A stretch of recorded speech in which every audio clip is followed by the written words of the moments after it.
बाबा network का सनसनीखेज खुलासा हुआ है। श्रावस्ती जनपद में छांगुर बाबा का नेटवर्क है। इकोना में 2019 से चल रहा था ये अवैध मदरसा। 300 से अधिक लड़कियां मदरसे में पढ़ती थी। 300 लड़कियों की गुमशुदगी बड़ी ये चुनौती बन गई है। 3 मई को मदरसा सील कर दिया गया और 10 मई को फिर से खुला है। लड़कियों का कोई रिकॉर्ड नहीं है कि आखिर लड़कियां कहां गईं। एसओजी और फॉरेंसिक टीम ने दस्तावेज जब्त किया है। संचालक गुजरात निवासी सैयद सिराजुद्दीन अरेस्ट कर लिया गया है। छांगुर से लिंक के नाम पर यह मदरसा चल रहा था। तो छांगुर बाबा के कई जगहों पर नेटवर्क अब सामने आ रहे हैं। जिस तरीके से धर्मांतरण का ये पूरा मामला सामने आया और इस पूरे मामले को लेकर ये खबर श्रावस्ती से है, जहां पर छांगुर बाबा नेटवर्क का ये सनसनीखेज खुलासा हुआ है। श्रावस्ती जनपद में छांगुर बाबा का नेटवर्क है।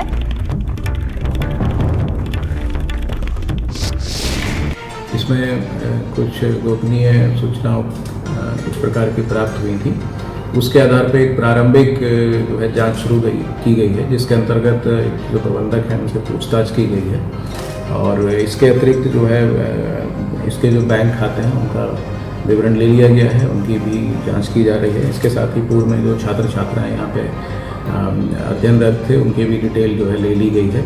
इसके साथ ही इस दृष्टिकोण से भी सूचनाएं जुटाई जा रही हैं, जांच की जा रही है कि किसी सामाजिक गतिविधि से तो इनका कोई संपर्क नहीं था।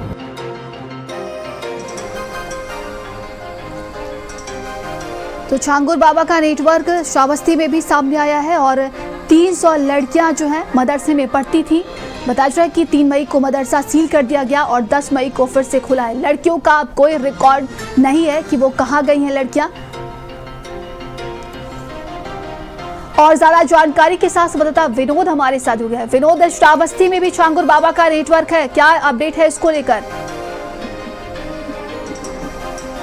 जी, आपको बता दें इकोना नगर पंचायत में एक मदरसा जामिया इस्लामिया करके 2019 से अब तक के संचालित था और सीएम योगी जी के सख्ती के बाद, अवैध मदरसों की सख्ती के बाद जिला प्रशासन के द्वारा मदरसों पर जब कार्रवाई शुरू की गई, उस दौरान उस मदरसे को भी अवैध रूप से संचालन होना पाया गया, जो डीएम की मौजूदगी में और जिला प्रशासन की मौजूदगी में 3 मई को उसको सील कर दिया गया। और उस समय सील के दौरान 300 से अधिक बच्चियों की पुष्टि हुई कि इस हॉस्टल में रह करके और वो पढ़ाई कर रही थी या अन्य गतिविधियां हो रही थी, इसकी जानकारी किसी को नहीं है। लेकिन सील से पहले, जिला प्रशासन की कार्रवाई से पहले उन लड़कियों को रहस्यमय तरीके से गायब कर दिया गया, जिसका लेखा जोखा न तो मदरसा संचालक के पास था दिया गया और न जिला प्रशासन के बाद ही मिला। आज उसका जो बलरामपुर में छांगुर बाबा के ऊपर हो रही कार्रवाई के बाद ये भी बात सामने आई कि जो यहाँ मदरसा संचालन हो रहा वो छांगुर बाबा के का ही नेटवर्क का हिस्सा है।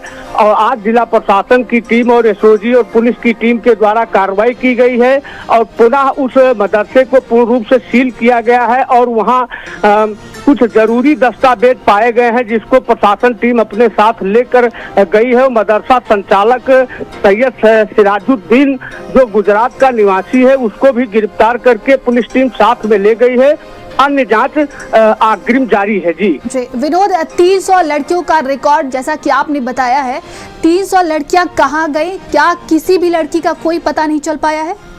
जी बिल्कुल नहीं। वो जिस समय जिला प्रशासन की कार्रवाई की गई, उससे पहले वहां से लड़कियों को रहस्यमय तरीके से गायब कर दिया गया और उसका मदरसा संचालन के द्वारा जिला प्रशासन को कोई जानकारी नहीं दी गई। फिलहाल पुष्टि की गई कि हाँ, यहाँ 300 लड़कियां मौजूद थी, लेकिन जिला प्रशासन को ये नहीं दिया गया कि ये लड़कियां कहां से आई और क्या कर रही थी और कहां गायब कर दी गई।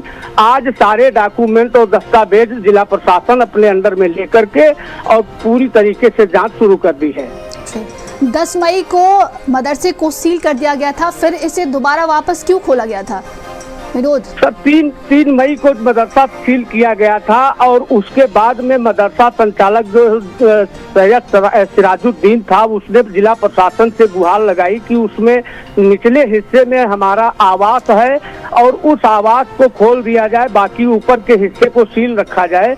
तो आवास के नुमा जो नीचे बना हुआ था उसमें रहने के लिए जिला प्रशासन ने अनुमति दे दी थी। जी, तमाम जानकारी के लिए आपका बहुत बहुत धन्यवाद।